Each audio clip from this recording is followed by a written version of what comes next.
Welcome to the writer reads The Songster and the Pirates, Part 3 of 4. I'll sing, she said, the rush of her words caught behind the tape, but her thoughts clear. Please, I'll sing, she repeated, when the wayfarer said nothing. The wolf gave a disappointed rumble, but kept his arm around her. Taran kept her eyes fixed on the wayfarer's ice-touched features, her body tense as she waited for his reply, frustration raging just below the surface. Ridiculous that he hesitated now that she had agreed to what he wanted. What sort of wolf was he, anyway? "You'd like to see?" he asked, his tone mocking, driving fear's spike deeper. Taran shook her head. No, I don't want to see. It crossed her mind that there were very few things that frightened a siren, that, up until now, she hadn't realized she should be afraid. "I will sing for you." And now she was begging like a child. He laughed, short and sharp and bitter. "Very well. Come. The convoy is almost here." "But we're nowhere near an asteroid belt."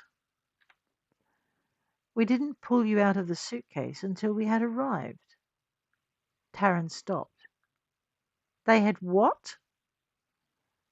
The wayfarer paused, then tilted his head slightly. "Come." Like she was some errant wolf pup. Taran slapped her hand over the wolf hand settled on her hip and peeled it off, passing it back to the side with as much force as she could muster. "How in all of Hades am I meant to sing down a fleet of ships if they don't take the damned tape off my mouth?" "I'm sure you'll think of something." It was enough to make her scream. The wayfarer didn't stop, but moved through the sparring area and through the door at the back. Taran followed, almost disappointed when her Psi escort didn't try to put his arm back around her, relieved to find that neither escort had a hold of her. Smarter than they looked. "Your anger rolls off you like a wave." The sigh sounded worried, and Taran smiled, a small tight thing that kept its teeth well hidden. She hadn't started being angry yet. She'd forgotten.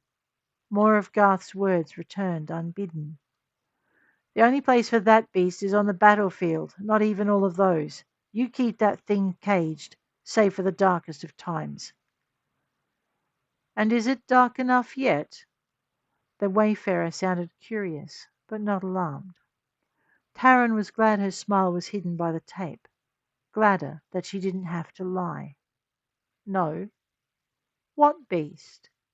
The wayfarer was persistent, the sigh suddenly quiet.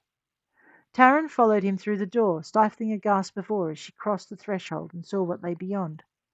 It was magnificent. It was also a good thing she didn't suffer agoraphobia. The sight of the stars only made her want to fly. Her skin itched, restless for change. "You may need your wings," the wayfarer said, "if that is what helps you sing best. This task will be quite the challenge." Taran arched her eyebrows and cocked her head. "Bring it." Her beast stirred, waking from a year-long sleep. "Damn. I need my mouth." "Not yet, you don't." He was right, but Taran narrowed her eyes. How in all the stars was she meant to tune her voice when her lips were bound? "I'll give you time." As if he knew just how much she needed. "I've had experience with sirens before." Oh, he had he? Taran wondered which of her sisters had vanished without her noticing, and how many. The wayfarer's sharp features no longer reminded her of an elf or a wolf, but an ice-blue fox, one whose face was covered with feathers. "And blood," he said. "Don't forget the blood. Not everyone agreed to the tasks I set."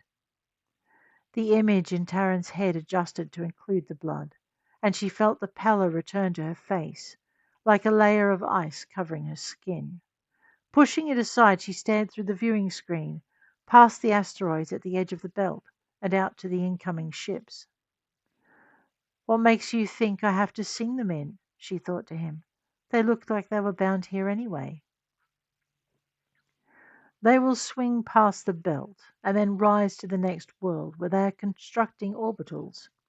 We cannot have an outpost of that size constructed here. And by we, Taran assumed he meant the clan and not himself. "Of course the clan," the wayfarer agreed. "Without it, there is nothing." Nice words for a fringe dweller. "Mind your mouth." As if she could. "Any more of that, and I will pluck every feather from your wings and etch where they used to grow in acid."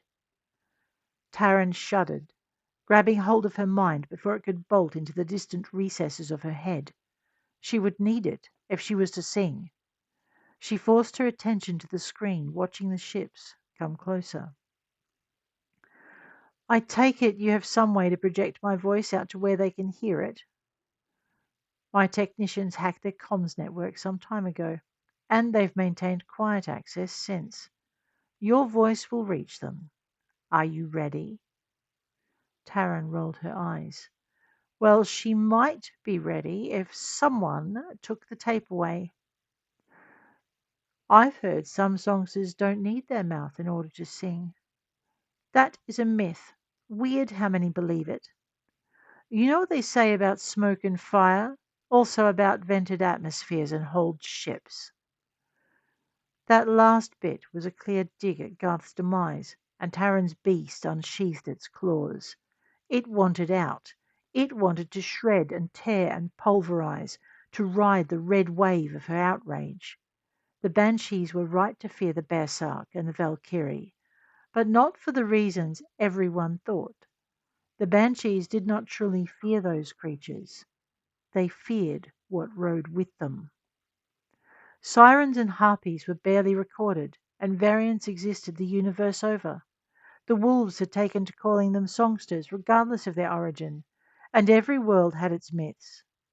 Taran had met a banshee once, an old recluse from Terra's Fall. Garth had not been impressed. "That's one trick I never want to see you use again. Ever." And he'd been adamant. Taran's beast had taken that trick and hidden it deep, but now it wanted to use it again. "Garth had a point," the wayfarer said. "Surely you have other ways." "I'm not Psy. If I were, you'd all be dead." A smirk tightened the wayfarer's icy mouth. "So you can only think it.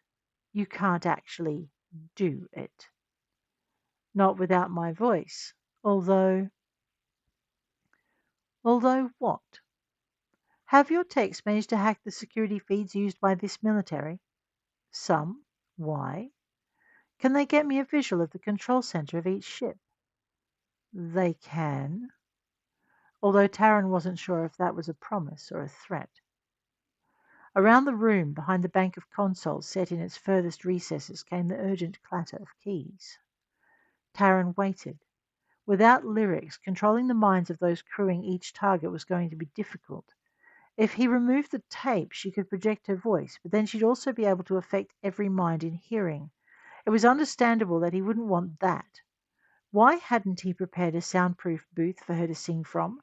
He'd been planning the mission for long enough.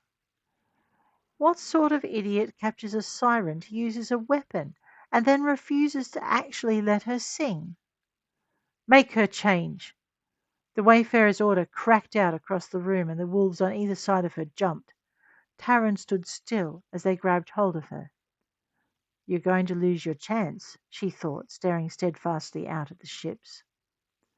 The wayfarer glanced back at his targets, and Taran hoped he needed them as much as he said he did. She was walking a very thin line here, and she didn't know how she was going to do his bidding if he didn't let her use her voice.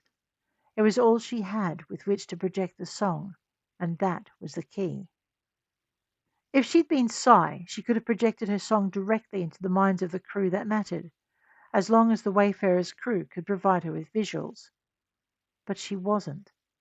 The only way she could project the song in her mind was if her audience was already inside her head. Taran's beast broke loose. It stood in the centre of her mind, flaring its wings as it raised its head. No! And even as the wayfarer shouted, the wolf's eye ran for the door, slamming it closed behind him as the beast opened its mouth. The beast picked the one note Garth had forbidden Taran to use, the one crystal clear note that pierced a man's soul and crushed his consciousness in a single echoing shriek. It didn't make it past the tape, but it did leach out of her mind and into the single mind still in range.